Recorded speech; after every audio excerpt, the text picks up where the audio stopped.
Okay, so as part of this alcohols topic, it's quite important to have a little think, first of all, about oxidation and reduction in organic chemistry.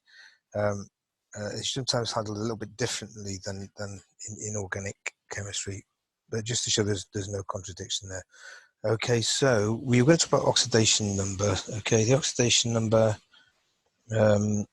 is equal, if you add all the oxidation numbers up, it's equal to the charge in the species. And fixed oxidation numbers you need to worry about. Oxygen compounds always got an oxidation number of -2, and hydrogen's always got an oxidation number of +1. Right, so I've got a number of compounds there, and they've only got one carbon atom in them. So we need to work out the oxidation numbers. Okay, so in the case of methane, we've got 4 hydrogens, each one's +1, so the carbon has got an oxidation number of is equal to -4.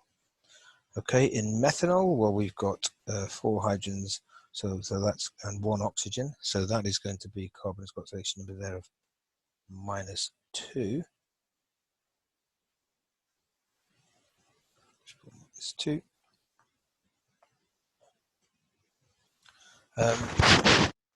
Here, this is methanal. We might, this is the aldehyde group. Okay, I'll write down the name of the compound there, methanal. And you can see the oxidation number of carbon there, even though it's in a compound, is actually 0. This is methanoic acid. So the oxidation of carbon there is going to be +2. And finally, carbon dioxide, the oxidation number there is going to be +4. Now, we all know when you increase, and remember back to the inorganic stuff, when you increase the oxidation number, you are oxidizing the atom, and when you decrease it, you are reducing it.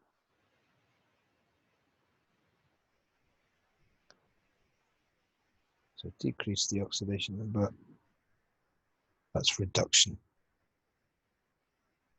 So you can see here, as we go across, make a bit of room, as we go from left to right, these increasingly oxidized.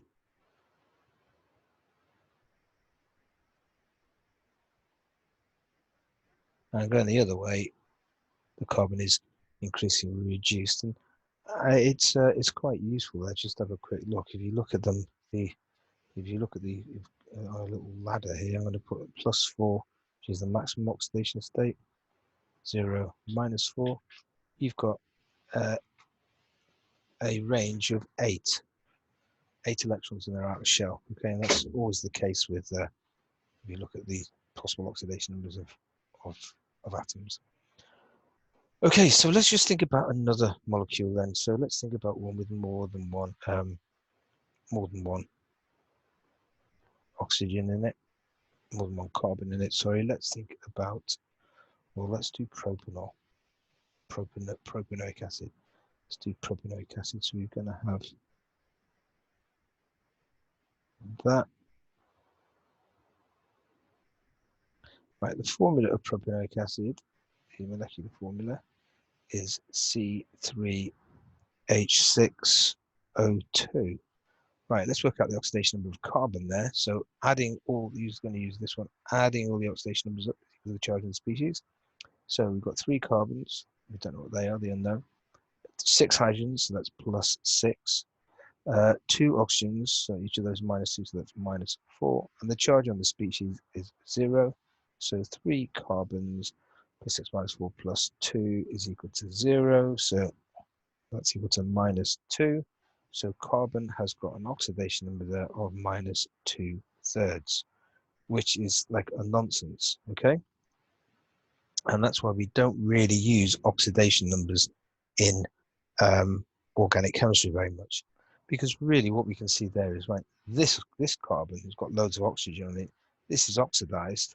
This is fairly oxidized, and this one here has got a load of hydrogen reduced, and that's pretty reduced.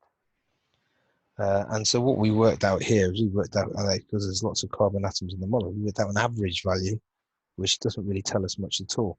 So that's why we don't use oxidation numbers in organic chemistry very much. We use a kind of a much simpler rule, but it's in agreement that we say, what we say is oxidation is either adding oxygen or removing hydrogen. And reduction is obviously the converse of that. Remove oxygen or add hydrogen.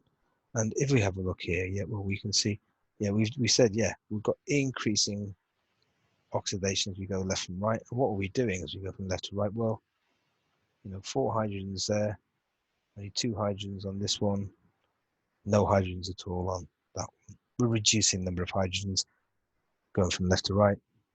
We're increasing the number of oxygens going from left to right. So this little cheat rule that we've got down here is pretty good. Just to show you there's nothing funny going on there in terms of electrons, this is all completely okay. So I will just show you. Let's have a look at, let's think we've got ethanol.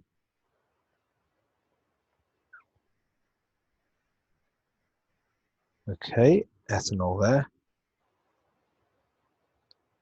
And I'm going to turn that into ethanol.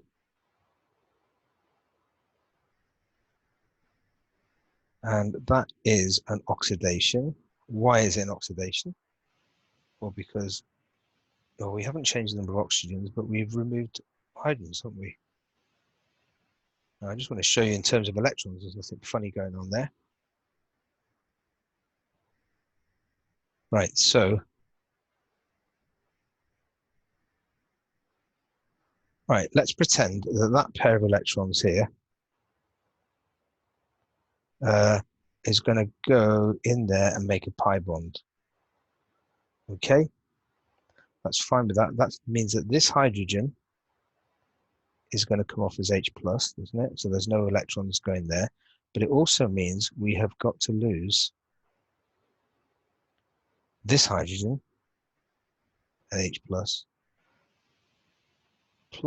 those 2 electrons. And you've got 2 electrons in that bond, and they have got to go away, haven't they? Yeah.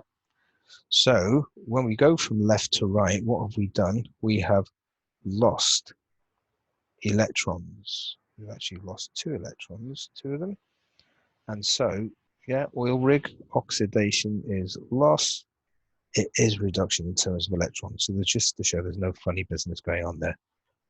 Right, the next video, we're actually going to talk about the oxidation of alcohols, but just wanted to set out the ground a little bit there in that one.